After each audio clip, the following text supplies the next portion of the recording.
Hello guys, welcome back to Gyan Varsha. आज हम लोग जीपीसीआर का पार्ट 4 डिस्कस करेंगे, जिसमें हम टर्मिनेशन ऑफ रेस्पॉन्स देखेंगे। 5 तरीके के टर्मिनेशन ऑफ रेस्पॉन्स देखने हैं, हमें 5 अप्रोच देखनी है। उसके बाद हम प्रीवियस ईयर के कुछ क्वेश्चंस डिस्कस करेंगे।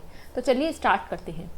तो देखिए, अगर हम बात करें टर्मिनेशन ऑफ रेस्पॉन्स की जीपीसीआर में, तो 5 अप्रोचेज हैं। फर्स्ट है ligand, second GTPase action, third phosphodiesterase enzyme, fourth phosphatase and last one is desensitization.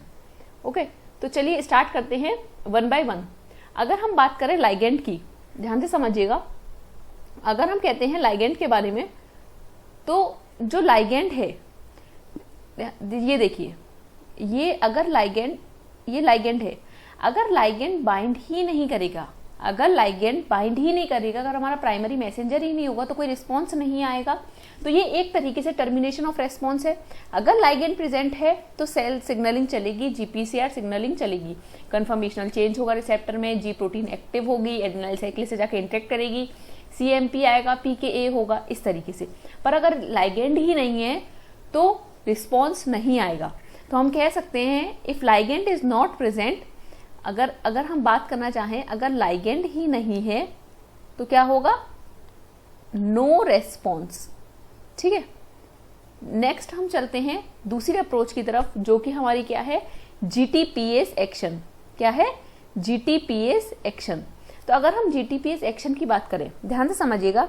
अगर आपको याद हो जीपीसीआर का पार्ट 1, उसमें हमने डिस्कस किया था कि जीटीपीएस एक्टिविटी किस में प्रेजेंट होती है? जी अल्फा में। जीटीपीएस एक्टिविटी जी अल्फा में प्रेजेंट होती है। ये आपका जी अल्फा है, ये जीटीपीएस एक्टिविटी है। अब ध्यान से समझिए, क्या होता है कि जैसे ही लाइगेंड है, अगर हमें, जैसे लाइगेंड है, लाइगेंड ने इंटरेक्ट, रिसेप्टर में कन्फर्मेशनल चेंज हुए, जी प्रोटीन एक्टिव हुई, जीटीपी से बाइंड हुई, जी प्रोटीन जी अल्फा एक्टिव हो गया। जब जी अल्फा एडेनिल साइक्लेज से जाके इंटरेक्ट करता है, ध्यान से समझिएगा, जब जी अल्फा एडेनिल साइक्लेज से जाके इंटरेक्ट करेगा तो क्या होगा? एटीपी सीएमपी में कन्वर्ट होते हैं, लेकिन जीटीपीएस एक्टिविटी भी, जो जीटीपीएस ये एक्टिविटी है, वो भी एक्टिव हो जाती है। लेकिन यहाँ पर एक बात सोचने की है कि अगर देखिए, जीटीपीएस का मतलब क्या है? जीटीपीएस का मतलब है जो जीटीपी के मॉलिक्यूल्स हैं उन्हें जीटीपी में कन्वर्ट कर दो। अगर जीटीपी जीडीपी में कन्वर्ट हो जाएगा तो जी अल्फा अगेन जीडीपी बाउंड हो जाएगा और इनएक्टिव हो जाएगा। इन द सेम वे, तो क्या होता है कि जीटीपीएस एक्टिविटी, जब जी अल्फा इंटरेक्ट करता है इफेक्टर मॉलिक्यूल से, तो जीटीपीएस एक्टिविटी एक्टिव हो जाती है। लेकिन आपके दिमाग में एक क्वेश्चन आ रहा होगा, तो एटीपी सीएमपी में कन्वर्ट कैसे होते हैं? वो तो तुरंत की तुरंत जीटीपी को जीडीपी में कन्वर्ट कर देंगे। तो क्या होता है कि जो हमारा जीटीपीएस होता है, उसे एटलीस्ट 1 मिनट लगता है एक्टिव होने के लिए। Are you getting? उसे कम से कम 1 मिनट चाहिए जीटीपीएस को एक्टिव होने के लिए। तो जिसकी वजह से जो एटीपी है वो सीएमपी को, जो एडेनिल साइक्लेज है वो एटीपी को सीएमपी में कन्वर्ट कर देता है उस 1 मिनट में। उसके 1 मिनट बाद जब जीटीपीएस एक्टिविटी आती है जी अल्फा में, मीन्स वो एक्टिव होती है, तो जीटीपी जीडीपी में कन्वर्ट हो जाता है। तो ये एक सेकंड अप्रोच है टर्मिनेशन ऑफ रिस्पॉन्स की। अब ध्यान से समझिएगा, जीटीपीएस एक्टिवेटिंग प्रोटीन है हमारा, जो कि जीटीपी को जीडीपी में कन्वर्ट करता है। मैंने क्या कहा? जीटीपीएस एक्टिवेटिंग प्रोटीन, जीटीपीएस एक्टिवेटिंग प्रोटीन जो क्या करेगा?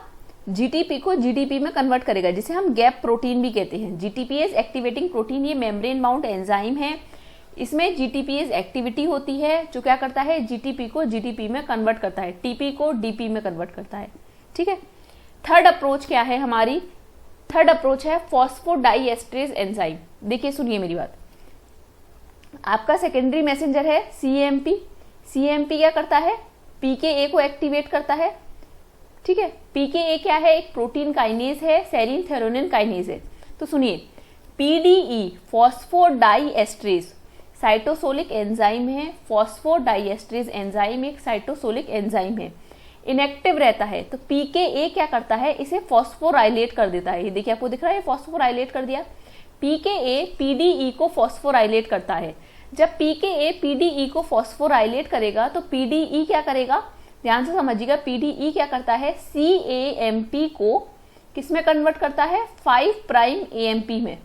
देन अगेन एक टर्मिनेशन ऑफ रेस्पॉन्स है, क्योंकि CAMP किस में कन्वर्ट हो रहे हैं, 5 प्राइम AMP में, ठीक है, क्योंकि CMP PKA को एक्टिवेट करते हैं, लेकिन यहाँ क्या हो रहा है, PKA इनएक्टिव हो जाएगा। क्यों, क्योंकि CMP 5 प्राइम AMP में कन्वर्ट हो जाएंगे। और कौन कर रहा है उसे, PKA PDE को फॉस्फोराइलेट करता है, PDE को। PDE क्या करता है, CAMP को 5 प्राइम AMP में कन्वर्ट करता है। फॉस्फोडाइएस्ट्रेज एंजाइम साइटोसोलिक एंजाइम है, इनएक्टिव रहता है, लेकिन जब PKA होता है तो वो उसे फॉस्फोराइलेट करता है और CMP को 5 प्राइम AMP में कन्वर्ट करता है। आई होप को यहां तक क्लियर हुआ होगा। अब फोर्थ अप्रोच पे हम चलते हैं। फोर्थ अप्रोच क्या है हमारी, फॉस्फाटेज। ध्यान से सुनिएगा, फॉस्फाटेज। देखिए अब आपको पता है कि हमारी साइटोसोलिक प्रोटीन्स भी एक्टिवेट है।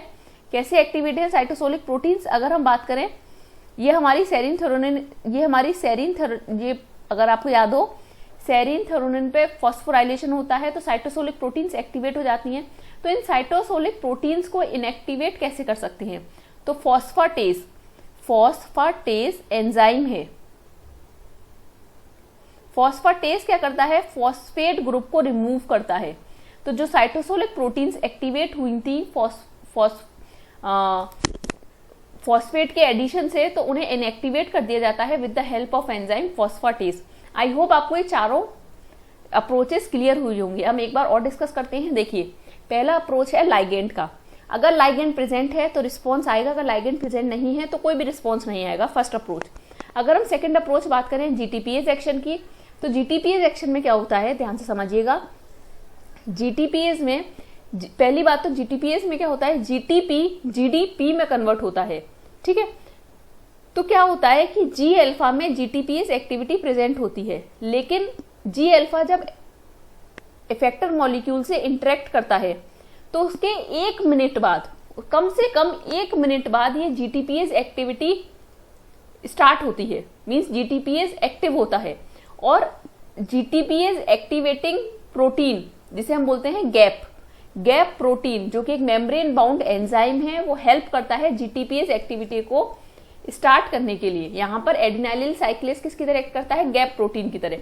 GTPase, क्योंकि वो GTPase को एक्टिव कर रहा है, तो GTPase एक्टिवेटिंग प्रोटीन एडिनाइलिल साइक्लेस किसकी तरह एक्ट कर रहा है, या इफेक्टर मॉलिक्यूल यहाँ किसकी तरह एक्ट कर रहा है, गैप प्रोटीन की तरह। ये एक मेम्ब्रेन बाउंड एंजाइम है, हमने देखा था इफेक्टर मॉलिक्यूल मेम्ब्रेन बाउंड थे, ठीक है।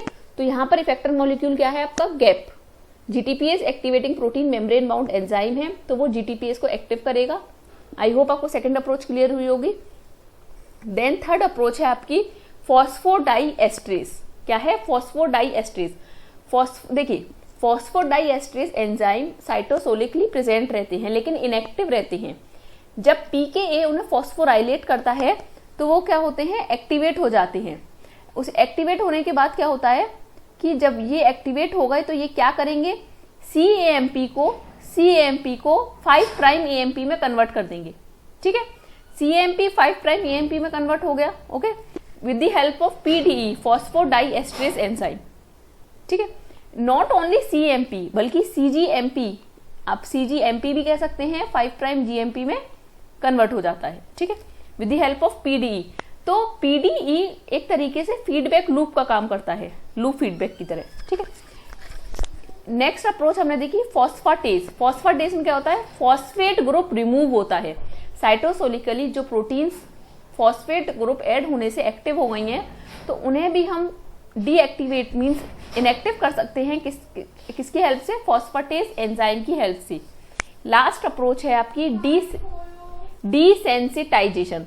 तो देखिए डीसेंसिटाइजेशन समझने के लिए आपको थोड़ा सा समझना पड़ेगा। ये देखिए, ये आपका GPCR का रिसेप्टर है, ये आपका लाइगेंड है GPCR लाइगेंड, ठीक है। यहाँ पर आप GPCR लाइगेंड आप ले सकते हैं एपिनेफ्रिन, यहाँ पर ले लीजिए आप एपिनेफ्रिन। बहुत अच्छा हम एग्जाम्पल लेके समझ रहे हैं और समझेंगे डिसेंसिटाइजेशन कैसे होता है। देखिए ये तो पूरी सिग्नलिंग है, GTP किस में कन्वर्ट हुआ, GDP में, ठीक है। जब GTP means not GTP convert हुआ, क्या होता है कि GTP आया, GTP निकल गया, G अल्फा एक्टिव हो गया, तो एटीपी सीएमपी में कन्वर्ट होंगे, एटीपी सीएमपी में कन्वर्ट हो गए, देन आपका क्या हो रहा है, सीएमपी आ गया तो सिग्नलिंग चलने लग गई। ठीक है, अब सिग्नलिंग चल रही है आपकी, डाउन स्ट्रीम सिग्नलिंग चलने के बाद अब ध्यान से समझिएगा क्या होता है। आपका जो जीपीसीआर है ये क्या है, कुछ एलिमेंट्स को लेकर रिस्पॉन्स करता है, जैसे कि प्रोटीन काइनेसिस को लेके और जी प्रोटीन कपल्ड रिसेप्टर काइनेस को लेके। किसको लेके, जी प्रोटीन कपल्ड रिसेप्टर। देखिए अगर आप समझना चाहें, एक मिनट देखिए, ये आपका जो जीपीसीआर है ये जीआरके दे रखा है ना, जीआरके क्या है आपका, जी प्रोटीन कपल्ड रिसेप्टर काइनेस, जी प्रोटीन कपल्ड रिसेप्टर काइनेस। ठीक है, या आप कह लीजिए पीके, ये प्रोटीन काइनेस, ये आपको ये दिख रहा है पीके। ठीक है, ये क्या करते हैं, काइनेस है, प्रोटीन काइनेस, ये फॉस्फोराइलेट करेंगे। किसे फॉस्फोराइलेट करते हैं, ये फॉस्फोराइलेट करते हैं आपके रिसेप्टर को। ये इंट्रासेलुलर रिसेप्टर अगर आप देखना चाहें, ये आपका इंट्रासेलुलर, ये गया, ये यहाँ पर रिसेप्टर को इसने फॉस्फोराइलेट कर दिया इंट्रासेलुलरली। ठीक है, और क्या करता है, जब रिसेप्टर फॉस्फोराइलेट हो जाता है तो ये जो जी प्रोटीन होती है वो डीकपल हो जाती है इनसे। ठीक है, फिर क्या होता है, बीटा अरेस्टिन, ये बीटा अरेस्टिन जो प्रोटीन है ये फॉस्फोराइलेट होती है जीआरके और पीके की वजह से। ये फॉस्फोराइलेट होने की वजह से ये एक्टिव हो जाती है और ये रिकॉग्नाइज करती है फॉस्फोराइलेटेड जीपीसीआर को। जब ये फॉस्फोराइलेटेड जीपीसीआर को रिकॉग्नाइज करती है तो ये इंटरनलाइजेशन प्रोसेस को ट्रिगर करती है। आई होप आपको समझ आ रहा होगा किस तरीके से क्या होता है। अब इंटरनलाइजेशन प्रोसेस या तो आपके डिफॉस्फोराइलेशन जैसे हो सकता है या डिग्रेडेशन हो सकता है, किसी के थ्रू भी आपकी रिसाइकलिंग हो सकती है या फिर डिग्रेडेशन हो सकता है। ये जो आपके जीपीसीआर के रिसेप्टर हैं, ये एक तरीके का टर्मिनेशन रिस्पॉन्स है। दोबारा समझिए, मुझे पता है आप लोगों को समझ नहीं आएगा बहुत ज्यादा। देखिए सुनिए क्या होता है, ये आपकी पूरी सिग्नलिंग तो आपको पता है अब अच्छी तरीके से। अब देखिए क्या होता है कि सिग्नलिंग तो चल रही है, लेकिन क्या हो रहा है कि ये इस डिसेंसिटाइजेशन कैसे हो रहा है, अनकपलिंग कैसे हो रही है, जबकि लाइगेंड प्रेजेंट है, सब कुछ प्रेजेंट है। तो देखिए जीआरकेस होते हैं, जीआरकेस क्या है, जी प्रोटीन कपल्ड रिसेप्टर काइनेस, और आप कह सकते हैं प्रोटीन काइनेसेस प्रेजेंट होती हैं। प्रोटीन काइनेस और जीआरकेस क्या करते हैं, ये फॉस्फोराइलेटेड कर देते हैं जीपीसीआर के रिसेप्टर को।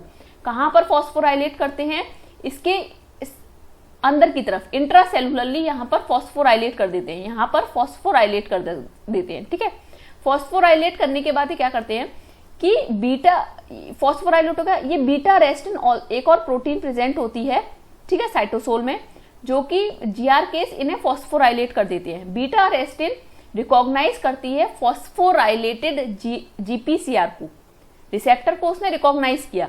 रिसेप्टर को रिकॉग्नाइज करने के बाद बीटा अरेस्टिन क्या करेगी, इंटरनलाइजेशन प्रोसेस करेगी। कैसे इंटरनलाइजेशन प्रोसेस करेगी, या तो डीफॉस्फोराइलेशन कर देगी रिसेप्टर का, ठीक है, या फिर डिग्रेडेशन कर देगी। क्या कर देगी, डिग्रेडेशन। क्लेथरिन कोटेड पिट के थ्रू क्या होता है, डिग्रेडेशन हो जाता है, यूबिक्विटिनेशन हो जाता है रिसेप्टर का। तो इस तरीके से डिसेंसिटाइजेशन की प्रोसेस होती है। डिसेंसिटाइजेशन मतलब कुछ नहीं, सिर्फ अनकपलिंग। ठीक है, आई होप आपको समझ आएगा कि किस तरीके से टर्मिनेशन होता है। चलिए कुछ क्वेश्चन की तरफ चलते हैं। ये क्वेश्चन पूछा गया है डीबीटी 2015 में। GTP binding proteins are active in GTP bound form. Which of the following protein converts the GTP bound form to GDP bound form. GTP को जीडीपी कौन कन्वर्ट करता है, guanine nucleotide exchange factor, GTPase activating protein, guanine nucleotide dissociation inhibitor और guanine nucleotide dissociation factor. तो I hope आपको clear हो रहा होगा कि कौन है, सेकंड ऑप्शन करेक्ट है, जीटीपीएस एक्टिवेटिंग प्रोटीन।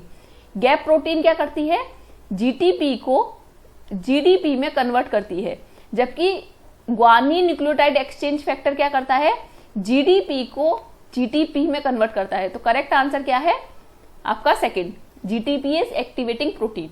ठीक है, जीटीपीएस मींस जीटीपी को जीडीपी में कन्वर्ट करना। ये क्वेश्चन पूछा गया है गेट 2014 में।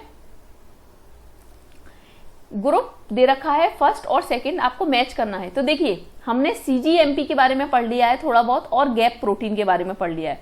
तो अगर मैं बात करूं CGMP के बारे में। तो ये जो आपका CGMP है, इसके लिए रिसेप्टर क्या होगा, ग्वानिल साइक्लेस। ठीक है, अगर गैप प्रोटीन की बात की जाए, GTPase एक्टिवेटिंग प्रोटीन की, तो ये क्या करते हैं, इनएक्टिवेट करते हैं G प्रोटीन्स को। भाई GTPase क्या करते हैं, GTP को GTP में कन्वर्ट करते हैं, जिसकी वजह से G प्रोटीन इनएक्टिव हो जाती है। तो हमें बताइए Q का 4, देखिए Q का 4 है तो मतलब B या D में से कोई होना चाहिए, और R का 1, R का 1 मीन्स D, तो करेक्ट ऑप्शन क्या हो जाएगा आपका D। ठीक है, नेक्स्ट चले, which one of the following statement regarding G protein is incorrect. ये क्वेश्चन पूछा गया है गेट 2016 में। अब ध्यान से देखिए आप, फर्स्ट स्टेटमेंट है, इनकरेक्ट स्टेटमेंट बताना है। फर्स्ट स्टेटमेंट है GDP is bound to G protein in the resting stage. ये स्टेटमेंट बिल्कुल करेक्ट है। क्यों, क्योंकि GDP बाउंड रहता है G प्रोटीन से जब रेस्टिंग मीन्स इनएक्टिव रहता है, जब लेकिन एक्टिव हो जाता है तो GTP बाउंड रहता है, तो ये स्टेटमेंट करेक्ट है। Next statement, GTP bound alpha सब unit can not resemble beta gamma dimer. बिल्कुल, क्योंकि हर किसी का मॉलिक्यूलर वेट अलग होता है, हमें पता है 30, 45, 37, 9, तो ये रिजेंबल नहीं करती हैं बीटा गामा से। ठीक है, जी अल्फा रिजेंबल नहीं करता है बीटा गामा से। ये स्टेटमेंट बिल्कुल करेक्ट है। नेक्स्ट स्टेटमेंट है all G proteins are trimeric. ये स्टेटमेंट गलत है। क्यों, क्योंकि पहली बात तो जितनी भी G प्रोटीन्स होती हैं वो क्या होती हैं, हेट्रोट्राइमेरिक होती हैं, हेट्रोट्राइमेरिक नॉट ट्राइमेरिक। ठीक है, तो ये स्टेटमेंट गलत है। नेक्स्ट स्टेटमेंट क्या है, एक्टिवेशन ऑफ G प्रोटीन में रिजल्ट इन एक्टिवेशन और inhibition of the target enzyme. ये स्टेटमेंट बिल्कुल करेक्ट है, क्योंकि आपको अगर याद हो, हमने ग्लाइकोजन मेटाबॉलिज्म जब हमने रेगुलेशन उसका डिस्कस किया था, तो हमने देखा था कि जो ग्लाइकोजन सिंथेस था उसका इनहिबिशन हो रहा था, लेकिन फॉस्फोराइलेज, काइनेज और काफी सारी ऐसी प्रोटीन से जिनका एक्टिवेशन हो रहा था। तो G प्रोटीन का एक्टिवेशन या तो एक्टिवेशन कर सकता है या इनहिबिशन कर सकता है टारगेट एंजाइम्स को। तो ये स्टेटमेंट क्या है, बिल्कुल करेक्ट है। तो इनकरेक्ट स्टेटमेंट क्या है, all G proteins are trimeric. तो C ऑप्शन क्या है आपका, करेक्ट है। ठीक है, आई होप आपको ये वीडियो पसंद आया होगा। अगर ये वीडियो पसंद आया तो आप इसे लाइक कर सकते हैं। ये जो मटेरियल है मैं ज्ञान वर्षा टेलीग्राम चैनल पर अपलोड कर दूंगी। अगर आपको कोई डाउट है तो आप ज्ञानवर्षा@gmail.com पर मेल करके पूछ सकते हैं, या फिर टेलीग्राम ग्रुप में भी पूछ सकते हैं।